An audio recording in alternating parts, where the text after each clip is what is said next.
Good afternoon. Thank you for joining us, and a very happy National Indigenous Peoples Day to you. It's a day to honor the history and culture of First Nations, Inuit, and Métis. We'll speak with two Indigenous entrepreneurs making waves in their industries, and we're asking you to share. Who's an Indigenous person breaking new ground in your community? Call us up first. In half an hour, Brian Minter's back, and he'll have solutions for those bugs and pests pestering your gardens right now. As always, he'll take your calls. I'm Michelle Elliott. Welcome to BC Today.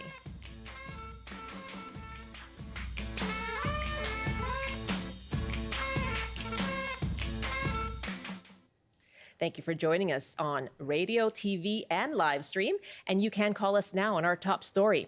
Tell us about an Indigenous person making a difference and breaking new ground in your community. Our number is 604-669-3733.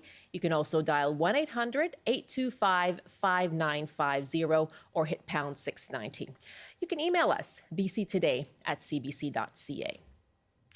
Well, with 203 First Nations and large populations of Inuit and Métis peoples, BC has one of the most diverse Indigenous populations in the world.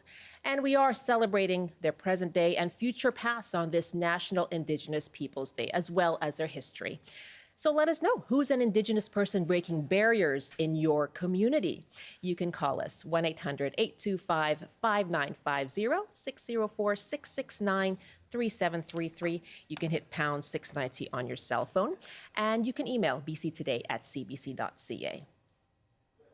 And now when we think about this, we're going to tell you about two people making a difference, two Indigenous innovators in our province. Paula Amos is of Heskayat and Squamish descent, born and raised in the Nuu-chah-nulth territory on Vancouver Island. She's also the Chief Marketing and Development Officer with Indigenous Tourism BC. Hello to you. Thank you for joining us. Good afternoon. Thank you for having me.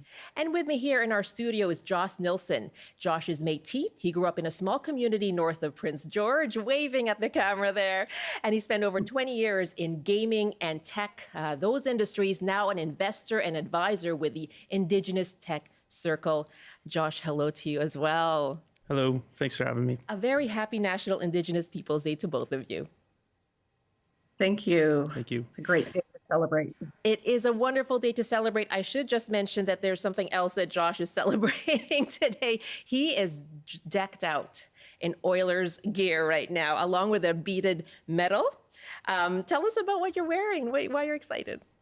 Yeah, Oilers game today on National Indigenous Peoples Day and also the day after summer solstice. I think it's a trifecta that's going to go all the way today, so we hope so. All coming together for you today. You do have to check it out if you're watching. If you're able to check us out on YouTube or on CBC television, it is gorgeous to look at. Paula, let me start with you because there has been so much success in BC's Indigenous tourism industry. You know, I was going to Asuyus or planning a trip to Asuyus that got canceled a couple of years ago, and was just so fascinated trying to make plans at the Nkamipa Cultural Center. It's fascinating to see the inroads that are being made in that industry and how people are really getting involved and engaged. Can you tell us about it? You know, what makes you most proud? Absolutely. I've been working with ITBC for over 20 years, and BC leads in Indigenous tourism development. We have over 200 different Indigenous tourism experiences in all areas: cultural experiences, outdoor adventure, wildlife viewing, beautiful resorts.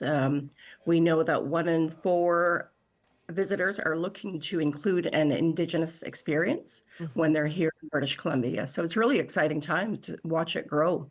What are some things that people need to learn in order to be connected to the Indigenous history of the lands that they are visiting?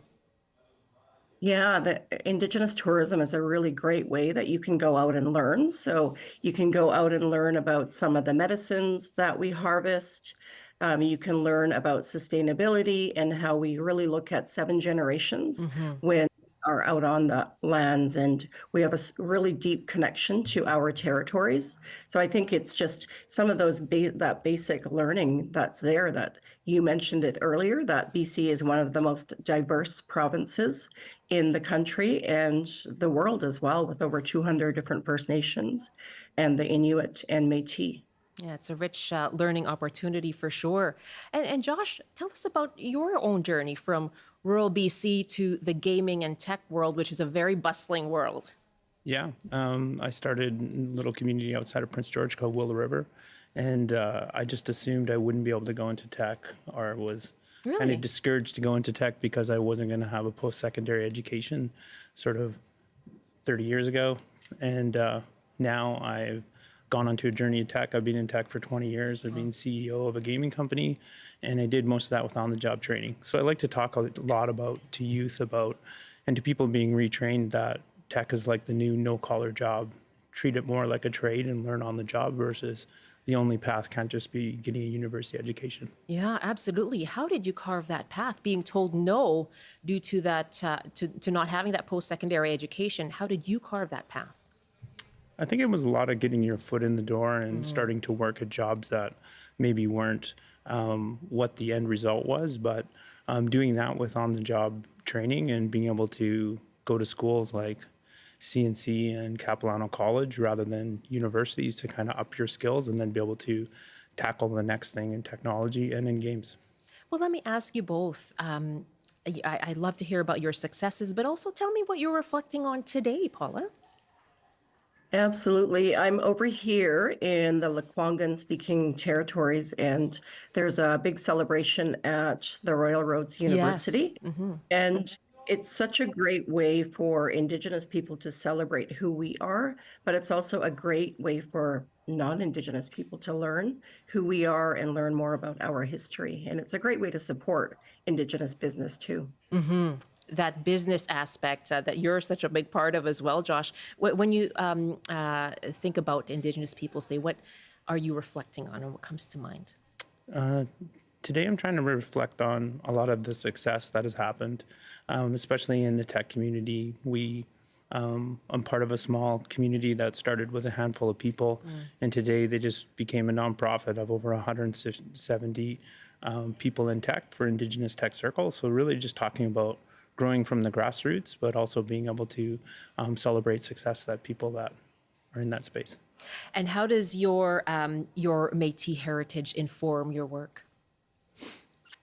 I think a lot of that is being able to, or trying to be a better leader and speaking out and being an example for both youth and people that want to get into technology, but also trying to drive change in tech and games. There's been some small steps forward, but there's so much more work to be done in diversity and the quality of the product and the media that we're making. So I think that's going to be that is my next goal and passion. Wow. To try to change that in a small way. What would you consider those successes? I would consider those successes that we were able to see prominent Indigenous people that are in leadership roles in technology and in games and are constantly sharing and pushing the needle. I think we need to do more in telling our unique stories and making sure that they're not downplayed, because I think they're very important, vital stories for all Canadians to learn. Yeah, that downplaying, Paula, do you see that as a challenge as well in tourism? Storytelling is huge for Indigenous people, as we're an oral culture. But I think that telling our stories in a compelling way is what we like to. We use storytelling as a way to educate the visitors and drawing them in. So, but I see digital as a great way that we can really expand digital storytelling. Yeah, so I see two industries here kind of merging, so an intersection between the two of you here. Maybe you want to talk after the show, or maybe you've talked already. A video game. For sure. Yeah, a video game perhaps about tourism in BC. What do you think, Josh? I think that's amazing. Just brainstorming off the top of my head here. We're asking you who is an Indigenous person breaking new ground in your community in BC. You can give us a call, 604-669-3733. You can hit pound 690 on your cell phone, or you can email bctoday@cbc.ca. I'm joined by two innovative Indigenous innovators in our province, entrepreneurs, Paula Amos of Heskayat and Squamish Nation descent, born and raised in the Channel Territory on Vancouver Island, and she's the Chief Marketing and Development Officer with Indigenous Tourism BC. And Josh Nilson is Métis. He grew up in a small community north of Prince George and has spent 20 years in gaming and tech. He co-founded East Side Games, in fact. So as we hear their story, we would love to hear stories of people who matter in your community. So do give us a call. And Kate is joining us from Indian Arm. Hello, Kate. Hi. Thank you so much for this topic. I'm so excited. And I do live on the glimmering shores of Indian Arm, but we prefer to call it by its Indigenous name, which is Kayam, I believe, Provincial Park. And I wanted to call out the Indigenous leaders in our area from the Tsleil-Waututh Nation. They run a resource boat that comes up and down Indian Arm, and they are constantly checking and recording and researching about the wildlife in our area. So the fish in the sea, they're doing herring egg checks, they're monitoring the pink salmon runs in the odd years. Like the amount of dedication that the Tsleil-Waututh Nation has to these sacred lands for the Indigenous people. We watch their boat come up and down the fjord each and every day, and I am just so grateful for that Indigenous leadership in our area. Wonderful, Kate. Thank you very much for your call. Yeah, you're welcome. Have a great day. Thanks. You too. Paula, anything to tell us more about, of course, when it comes to visitors to the Tsleil-Waututh territory there are many. It is quite a tourist destination. What would you like people to know as they do visit, Deep Cove, up Indian Arm there? Yeah, Tsleil-Waututh Nation, they have a great tourism experience. It's Chakaya tours, so you can go on their traditional canoe and go on a great paddling expedition, and then you learn about the landmarks and hear some beautiful stories. And it's a really great experience when you want to do team building or schools excursions. And it looks like at the same time, alongside with that, continuing to do the research around the salmon and the habitat there as well. Yeah, absolutely. They're doing some really great work right now on all of that research, and it's excellent that we're seeing more of the fish, the herring, coming back into the harbor. Thank you so much for the call, Kate. And Norm is up next in Vancouver as we celebrate National Indigenous Peoples Day, asking you to help us celebrate and shout out to an Indigenous person who is breaking new ground and breaking barriers in your community. 604-669-3733 locally. And Norm is in Vancouver. Hello there. Hello. Hi, Norm. Thanks for calling. What would you like to say today? I just wanted to say Happy Indigenous Day to all our beautiful Indigenous people. And to you. I wanted to say that I love all our Haisla people. This is where I come from, Kitimat, British Columbia. And I want everybody to stay strong. All our Indigenous people, stay strong and hold your heads high. What are you reflecting on today, Norm? What am I requesting? Reflecting on. What are you? What's topmost in your mind today? I just wanted to say that I wanted to all our people around the world here to understand all our cultures and to get along with each other. That's wonderful. Is there someone in your family or community who makes a big difference for you personally? To be honest, right here in Vancouver in the downtown east side, we have some brothers that are called the Crazy Indian Brotherhood. Yeah, how important are they to you? They're very important to me because they got me joined up in the community and made everything possible for me to stay strong and stay sober and live a better lifestyle. Congratulations to you, Norm, and all the very best to you. Thank you so much for calling. Happy Indigenous Peoples Day. Thank you very much for your time. Yeah, that's Norm, who is from the Haisla First Nation. That's wonderful to hear, and what a great community he's able to have in Vancouver's downtown east side. Joshua, what went through your mind listening to Norm there? Yeah, that was great. There's a word in Michif, it's Kuwichia Toyaka, means we take care of each other. And I think that's how, in business, I view it. It's a different way of thinking of business where you think about lifting everyone up, everyone succeeds together versus a competitive sort of cutthroat winner takes all. I think that's how I was raised, and I think that's how most Indigenous cultures do view that. So it's a way to think about that as non-Indigenous companies want to work together and partner with Indigenous organizations and companies and individuals to really think about that way, where we think about what's best to lift everyone up and leave more than you take. Yeah, great to hear from you, Norm. Thank you so much for the call. Mike is calling us from Prince George. Hello, Mike. How are you today? I am well. Thanks for calling and joining us. Great subject, by the way. I'd like to give a shout out to my buddy Wesley Mitchell. He's the inspiration behind the UHNBC traditional drummers. And since COVID started, and every Monday night since, him and a group have been drumming and celebrating all the frontline workers as they change shift at the hospital in Prince George. And it's if you get a chance to get a hold of Wesley, his story is very, very inspiring. Wow. I'm sure he'll appreciate you sharing his story today, Mike. Yes, yeah. I'm not the person to share it, but if you ever had a chance, reach out. And anybody who's listening from Prince George will recognize Wesley's name immediately.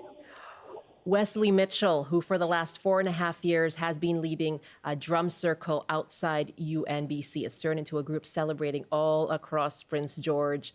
And very, very big congratulations to you, Wesley. Thank you so much for what you do. And Mike, thank you for calling. Appreciate it. My pleasure. You take care.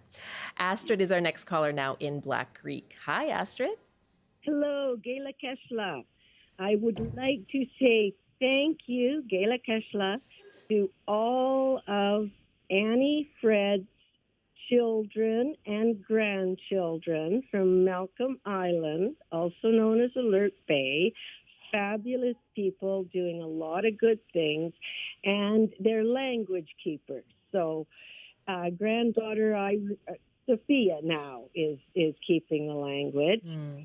And yeah, fabulous people. I've been so blessed and honored that they have taken me as a friend. And what I'm really looking forward to is getting out to the new resort that the Clahous have on Cortez Island. It just sounds like a fabulous experience, and might get there this summer, and I will get there one summer. If not this summer, then another. Astrid, thank you very much. Happy Indigenous Peoples Day to you. Kayla Keshla. Thank you for the call. Let me wrap up with you, Paula. She touched on language keeping there. How important is that to the tourism industry? It's really important because it's a good way for how we can express who we are as people. Our language is so connected to the lands. We have a word in Nuchanoth language, it's Hishuk Ishtzawik, and it means that we are all connected. Everything is interconnected in some way or another. And I think we're seeing that and realizing that more and more now during over the past 4 years. We really used that for our team, and we supported all of the businesses, and just hearing the stories from the businesses, how getting through drumming, listening to the language, that all got them through these last 4 years. It's really important. Very important, and it's so important, and really an honor for me to be able to speak with you both today. Thank you so much for joining me. Thank Merci. you, Paco. Happy Indigenous Peoples Day to you. Paula Amos is the Chief Marketing Officer and Development Officer with Indigenous Tourism BC, and Josh Nilson is an investor and advisor with the Indigenous Tech Circle. It's 12:25 now. This is BC Today. As you heard, there are many events taking place around BC to celebrate National Indigenous Peoples Day. Right now, as we speak, there's a street party taking place at the Carnegie Community Centre in Vancouver's downtown east side. There are singers, dancers, smudging, and a community gathering through the afternoon. And on the island, as you heard from Paula, Royal Roads University has a full slate of performances and activities. That goes on until 3 p.m. at the university, and that's on Souk Road in Colwood. In Kelowna, the Kelowna Friendship Society is hosting its annual Turtle Island Festival until 7 p.m. on Leon Avenue. And in Prince George, the National Indigenous Peoples Day event goes on until 8 p.m. at the Clakeley Tene Memorial Park. And until 3 this afternoon, Exploration Place in Prince George is offering admission by donation in recognition of today. It also happens to be the opening day for the Spirit Bear and Children Make History exhibit, which addresses the inequities faced by First Nations children. There is a lot more throughout the province, and stay tuned to your afternoon shows for more stories and guests celebrating National Indigenous Peoples Day. And CBC has scheduled programming on CBC TV and CBC Gem throughout the month to showcase Indigenous stories and talent. So you can go to our website, cbc.ca/BC. And of course, there are many more events to learn about, so do check with the First Nation in your community. It's 12:27 now. You're with BC Today. I'm Michelle Elliott.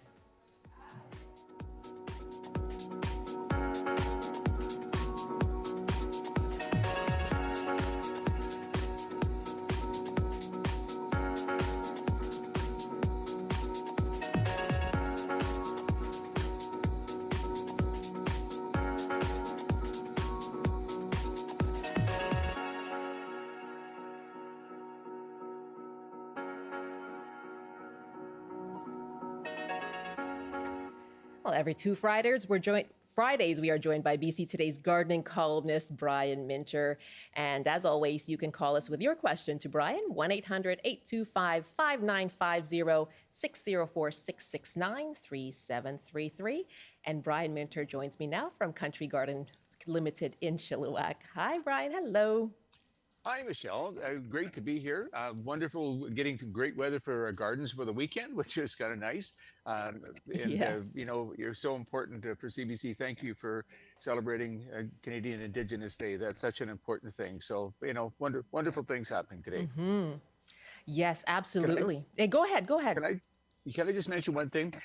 Just got back as one of the judges for the Fleur de Ville. Yes. It's a Canadian company that has the most incredible mannequins that the local florist community will, contest format, basically design the most outrageous and beautiful and wonderful displays.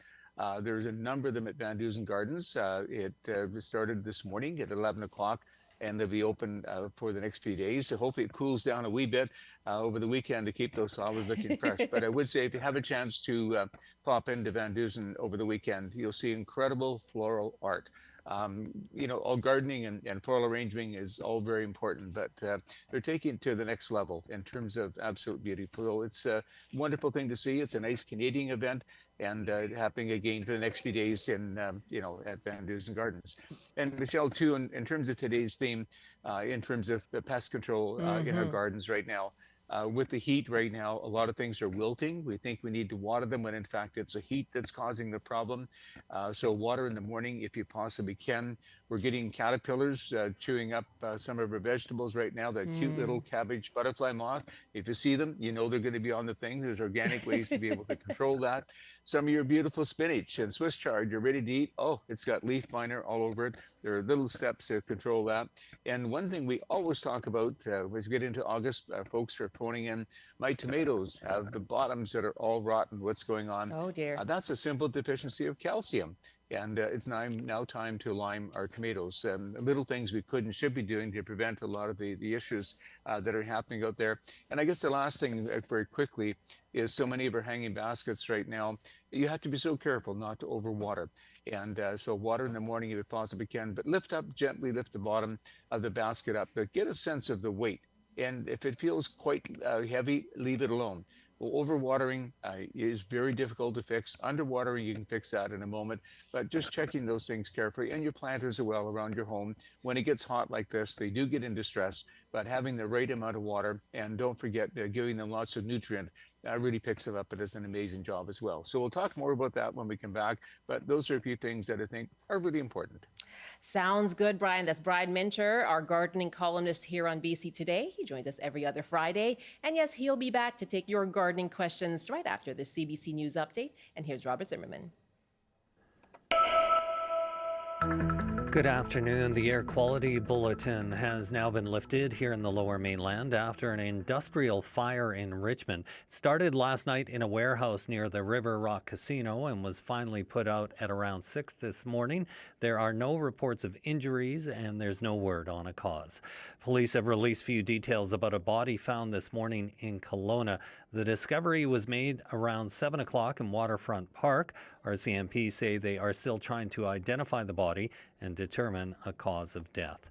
And Indigenous leaders and politicians are marking National Indigenous Peoples Day. Chief Marilyn Slett with the Union of BC Indian Chiefs says in a statement that First Nations must continue pushing for the full implementation of BC's law adopting the United Nations Declaration on the Rights of Indigenous Peoples. She says the work is moving in the right direction, but there's more to be done to ensure meaningful outcomes for First Nations. And now the forecast on the North Coast. Rain late this afternoon with strong winds and a high of 16. Highs up to 29 with a mix of sun and cloud in the Peace. In the central interior, including Prince George, sunny with a high of 27. Highs up to 30 degrees with some sunshine in the Kootenays. In the southern interior, including Kelowna, a mix of sun and cloud with a high of 29. And for Metro Vancouver, Greater Victoria, and the Fraser Valley, some sun and cloud this afternoon with highs up to 29 inland. That's your CBC News Update from Vancouver. Thank you very much, Rob. You have a good weekend. That's Rob Zimmerman in the CBC Vancouver newsroom. Thanks so much for joining us on BC Today. We are live on Radio 1 across the province, on CBC television, and live streaming too. You can catch us on YouTube and CBC News. Just use the CBC News app. Well, yes, there are many events celebrating National Indigenous Peoples Day. And apropos to our last half hour, we got this email from Janice, and she writes, my Haida son-in-law, Corey Brown, who at the age of 36 leads Gwai Engineering in Victoria. Born in Masset, Cor has achieved professional status as a civil engineer and carved a special niche for his company. Congratulations on your success, Corey, and you have a proud mother-in-law there. Happy National Indigenous Peoples Day to you. And yes, in terms of events, you can head to Surrey today at the Bill Reid Millennium Amphitheatre in Cloverdale. The National Indigenous Peoples Day celebration and wellness event starts at 3. It's hosted by the Semiahmoo, Kwantlen, and Katzie First Nations. It is free. And also you can head to Vancouver at 9 o'clock, an event called Hot Latch. That's a fun take on the traditional potlatch ceremony. It features Indigenous queer DJs, performers, and drag artists. That's at the Bird House in the Mount Pleasant neighborhood. Tickets are $20 at the door. In Prince Rupert, the 26th annual National Indigenous Day celebration has just started this hour and runs until 8 p.m. at the Prince Rupert Rotary Waterfront. And so that's at the waterfront. It hasn't moved due to weather. It has stayed there. And the event will feature music and artists and dancers. Many more, of course, so please check with the First Nation in your community.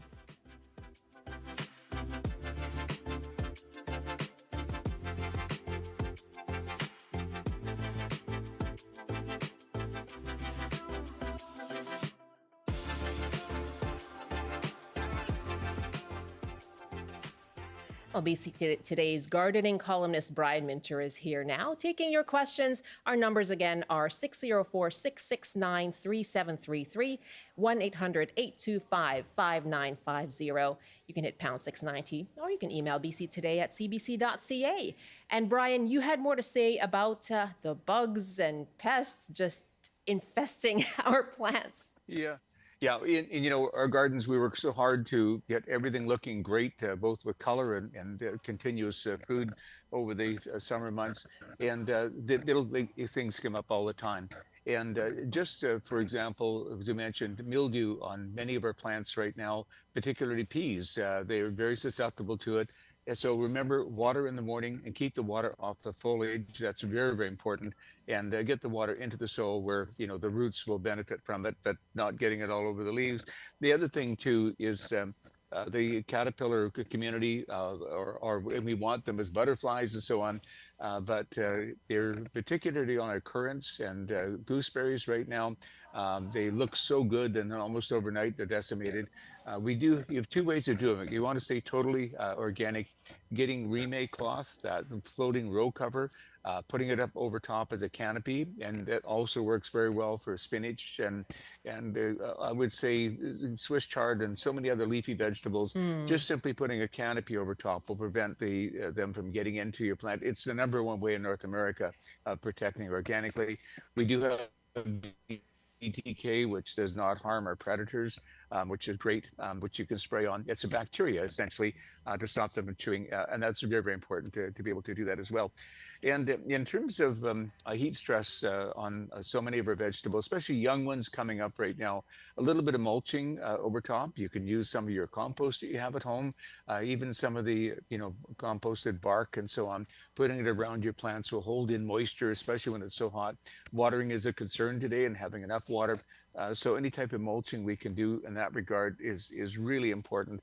And also things like our pepper plants and cucumber plants that we rely on. It's now warm enough they can go out and transplant plant very nicely. But some of those plants need to have a long period before they're able to produce. And essentially making sure that you give adequate feed to them as they start to grow. So compost and all the organic matters we put in our soil is very, very important. But using organic fertilizers around everything right now, especially with the weather changing we have, getting the food into them. We always mention 10, 15, 19. There's 444 Gaia Green, for example, which is totally organic. But they do need food at this time of year, especially if the plants start to grow. And that will give you better root crops. That'll give you better fruit on all your vegetables and all the color in your garden as well. And especially hanging baskets and containers, which we water an awful lot, leaching goodness out. Some of your timed release fertilizers, Michelle, we always mention the 14, 14, 14, or another good fertilizer that's time release that will continually feed every time you water. You're feeding at the same time. So those are a few things that are coming up that folks are having trouble with, and hopefully we can solve those problems. So after all this hard work, we want to be able to enjoy our gardens. That's so true. And I know you're getting a lot of questions over at the Garden Center about them too. Yeah. Let's go to some more questions now on the phones. And Brandy is calling from Kamloops. Hi, Brandy. Hello. What's your question for Brian? Well, first of all, thanks for taking my call. Sure. Second, I have a new cherry tree that I put in last fall. It's a lapin, and it's absolutely covered with black aphids. And I'm just looking for some suggestions on how to manage them so the tree doesn't die. Yeah. Yeah, Brandy, really good question. And I virtually never use sprays in my own garden. I just take a hose and wash most of them off. And very, very easily and quickly that happens. But once you get them on the ground, their natural predators seem to take over. But washing them off, it just with a hose. And don't do it during the hottest part of the day. Always do it in the morning or do it in the evening. And that works. If you want to stay organic in terms of a spray, we do like the safer soap products, particularly Trounce, which is a cocktail of all the fatty soaps. That too works very, very well. But you bring up a very good point, Brandy. You're paying attention to it. And a lot of us, I see a lot of folks coming in with vegetables or flowers, it's covered in insects. And, my question is, do you ever go in your garden, right? Take a look at things closely, observation, keeping an eye on things, and it's so much easier to get quick control. But for the meantime, Brandy, just wash them off or use Trounce. That'll get them under control very quickly. And just a quick question. So I have sprayed them off a couple of times, but is this something that I'll have to do kind of repeated evenings? Yeah, I'm keeping an eye on things, but once you get the majority of them off and get them cleaned up, it becomes less and less of a problem. And no matter where you are, it doesn't take long for natural predators to show up and to, kind of look after them. Watch out for ants, though, if you have bigger trees in particular. Those little folks really, farm aphis, for food. And so essentially, putting sometimes a band around your tree if that's an issue, the sticky tape, that type of thing to keep them off. But no, I think it's an easy control, and cherry trees are so vigorous. And by the way, lapins is certainly one of the best varieties you can possibly get. So nope, I think you're on top of it, Brandy, and you should have no trouble at all. Brandy, thank you very much, and good on you, yes, for staying on top of that and watching your cherry tree as it grows. Karen is on the line in Vancouver with a question. Hi, Karen. Hi, Michelle. Hi, Hi. Brian. Thanks for taking my call. Karen. Sure. I think this is a bug question. Ah. I have a wild cranberry bush in my front yard, which has been very healthy and fine up until this year, and now it's turning. The ends and the tips of the branches are turning kind of gray. There's no growth at the end, and now I see there are kind of spots on the leaves. Do you have any idea what that's due to? Yeah, I think it's a viburnum, which you actually have. It's an edible cranberry. There's all kinds of things we call that. And you bring up a very good point, Lorraine. The thing is, Karen, one of the things that's happening right now, we haven't had huge amounts of rain. The ground is reasonably dry. And when the sun comes out after a few cloudy days, it's very hot. I've seen like never before so many leaves that are burnt. Now, viburnums are pretty tough. That wouldn't happen. But one thing I want you to do is please water around the tree. When we're getting hot weather like this, around the drip line in particular, give it a really good thorough drink. That's one thing I would look at. And also working in some good soil in around their, I would say sea soils or something like that, and a bit of food around them too. That will give the plant new vigor to kind of outgrow this here. But viburnums are tough; they recover quickly. But I've noticed that happening as well, Karen. So yeah, no, you're on top of it. And should I cut off all the sort of sad-looking bits? You know what? Yeah, that's the best way to control stuff. Just simply pick off the leaves or do a little bit of pruning. It's not going to affect anything, but it solves the problem right away. Good idea. Great idea, Karen. Thank you for calling. Keith is up next now in Kamloops with a gardening question. Hi, Keith. Welcome. Hi. Yeah, I have a lot of pawpaw trees, and I notice a lot of suckering comes up with them. And I cannot. Is that the nature of the beast, or is there something I can do?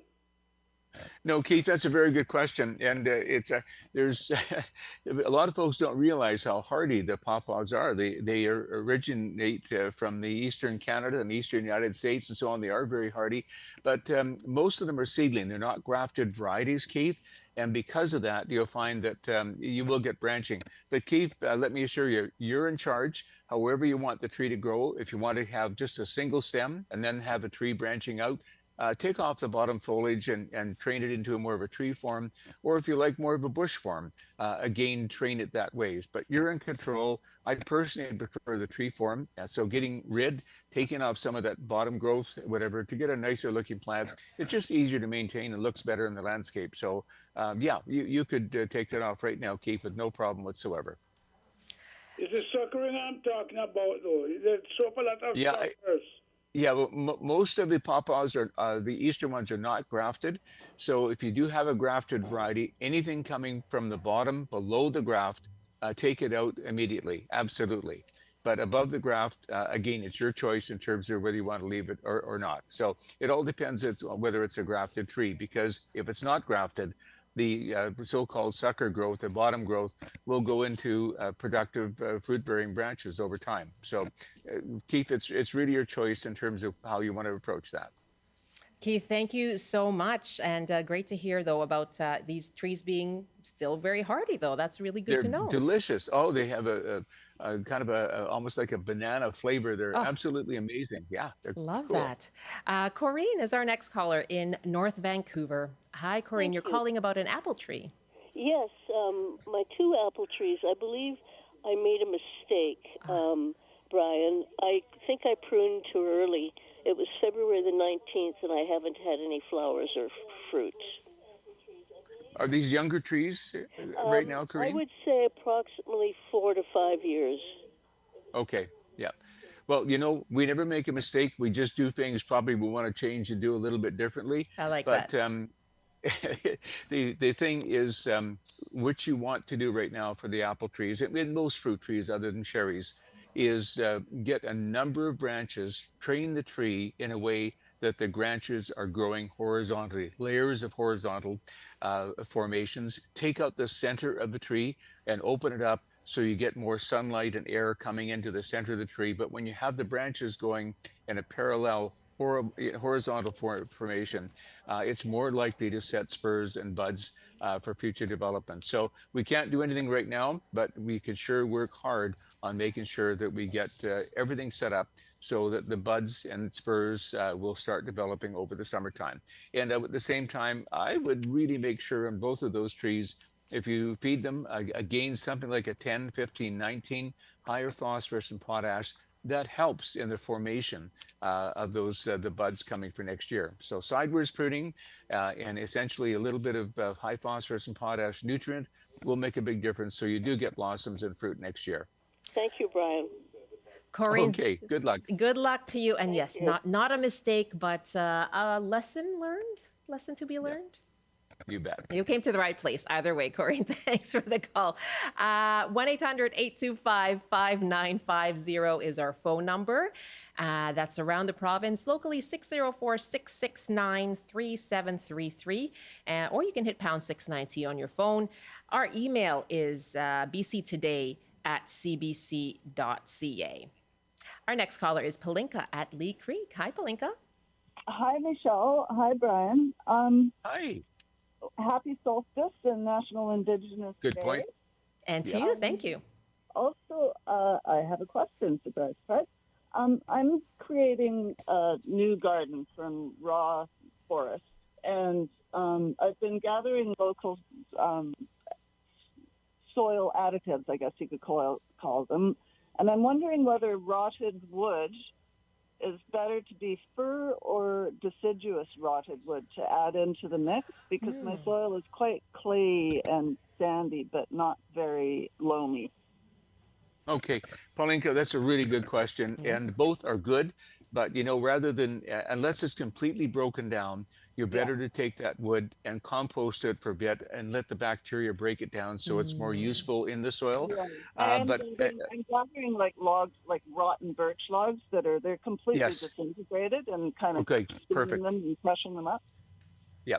The one thing we want to avoid is cedar. Cedar can be phytotoxic to plants, but everything else you mentioned should be absolutely fine. The other thing, and just a tip, when we get into late fall and winter, if you can please get a little bit of gypsum. Gypsum has a natural way of opening up and breaking up heavy clay over the winter. So it's a natural way of getting your soils in better shape in terms of not so heavy. And the other thing, Palinka, if you can find fir or hemlock, fine bark mulch or sawdust to work into the soil, that's what we use over and over again. It's wonderful at getting that heavy soil opened up.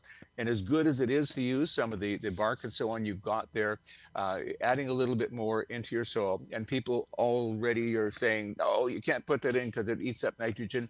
It eats up so little, that's no problem. Putting organic manures back into your soil when you're able to get it from your neighbors and so on, that'll compensate for that. But you're on the right track. I would just put a little bit more in. And if you've got broken down sawdust around into your soil, Paulinka, that'll make a huge difference for you. Palinka, thanks so much. Good luck to you building a new garden at Lee Creek. Yeah. Yeah, thanks. The beauty of it is the supplies are free. I just go out and forage for them. That's right. Good. That's wonderful. What a fabulous time you must have as well. Thanks for the call. Let's go to an email question now, Brian. I don't want to neglect the email, folks. And Debbie is writing us, we have an elderberry tree and it looks great, except for a branch that is drooping. Wondering what's wrong with it and should I just cut it off? Yeah, basically, little exploratory work. First of all, on the elderberry, make sure that the branch isn't cracked or broken, because of weather or whatever could happen there. But if the plant is solid, the branches are solid on the tree, then yeah, if it's wilting, just at this point, prune it off. There's always a reason, Michelle. It just doesn't happen, and usually I find that the branch is broken or cracked, and all the food from the the roots are not getting into the branch. So just a little bit of pruning, and at the same time, when you do that, look at the plant and say, do I need to prune something else to get the tree back into shape so you've got a good, healthy, balanced I tree. always So yeah, great idea. Great idea. Thank you for the question. I always pick out these like little aphorisms that Brian comes up with. There's always a reason. Yep, there is. Gardening is just a philosophy for everything else, isn't it? It is, and you have to be a little bit of a detective too, to do a little research and thinking, and it makes you a better gardener. A scientist too. Bridget is on the line in Victoria now. Hi, Bridget. Hi, Brian and Michelle. Hello. I just have a question. I was given a Black Mission fig tree in a pot last year, and I transplanted it. It's about 5 feet tall, and I transplanted it into a bigger pot, but it seems to have suffered with that cold spell this winter. Yep. And it's got one tiny, tiny little sprout coming off of, tiny little green sprout coming off of one branch. Now, I'm wondering if I should cut back the rest of the tree or whether I should just leave it. And No, see what Bridget, happens. yeah. First of all, take, if you don't mind, your fingernail and scrape the branches closer to the bottom to see if there's green there. If there is green, just prune the whole tree back right now. They did suffer dramatically, the figs this winter. So essentially, basically, I probably wouldn't have transplanted. I would have left it where it is to see how much we're going to push out. But with the hot weather right now and warm weather we're getting, I expect more new growth is going to come. And then when you see new growth coming in earnest, if you could feed it, give it some nutrient, help it push along, and that is very, very important. But figs love the heat of the summertime, and I expect it's really going to start filling out for you. But no feeding them until we see good growth, but get it pruned back so it's nice and even, because those bottom branches are where a lot of that new growth is going to originate, giving you a much nicer looking plant. And remember, all of us who have figs in the wintertime, we'd have to take protective measures now. It's been 2 winters in a row we've lost so many. Mulching and protecting them, wrapping them, especially in a container, is so very important, Bridget. Okay, great. Thank you. Can I also give a quick little shout out to my daughter-in-law, Keneal Johnston, who's a First Nations counselor, city councilor up in Campbell River, and is running for the NDP national nomination. I'm very proud of her. Thank you very much. Happy National Indigenous Peoples Day. Thanks for that as well. And I hope George was listening to that question, because George had a similar issue with a fig tree that wasn't growing and was also wondering, might be the cold spell from last winter. You're onto something there. Definitely. I hope you heard the answer. One last email here. Leslie writes, after 2 healthy years and starting out this year as usual, my raspberries are struggling. I water, etc., but half the canes are dying off. What's wrong? A couple of things, potentially, and I'm glad she asked that question, because other folks are in the same situation. Number one, remember, raspberries are the one fruiting plant that needs incredibly good drainage. So if water is sitting anywhere around, if you can correct that, that's going to help an awful lot. They too got beat up last winter, this spring. So a lot of them are struggling right now. The only other thing that I would like to maybe do a little bit of investigation on is just dig away the soil, going down to the stems, to make sure there's not a raspberry borer drilling into the stems. So that's my one concern right now. And we potted a lot of raspberries up this spring because people like to buy them with berries on them. And we find feeding them is very, very important right now. We've had the type of area where plants are struggling, but if the new growth is starting to come, even if you, over a longer period of time, some time release 14, just a tablespoon around the plant. It takes about 10 days to begin to work, and then you'll see increased vigor. The plant will really start to come along. But watch out for those borers, raspberry borer. That's my one concern, and make sure they're not too wet. Other than that, they should bounce back with the nice weather and a little bit of feed. They'll turn into wonderful fruit-bearing branches for the summertime. Thank you. Good luck to you, Leslie. And Brian, as always, thank you very much. It seems like you have addressed something that's really been top of mind for people. Well, we work so hard, and when we were challenged with pests and diseases, a few simple things, and I love our callers here. They're on top of things. Just going out and observing your garden, taking a look, just very quietly, and you can see if there's any problems. It's prevention is 90% of the cure. So thank you so much, Michelle, and good luck to everyone for the weekend. Have a great weekend, Brian. That's Brian Mincher, philosopher, scientist, our BC Today gardening columnist.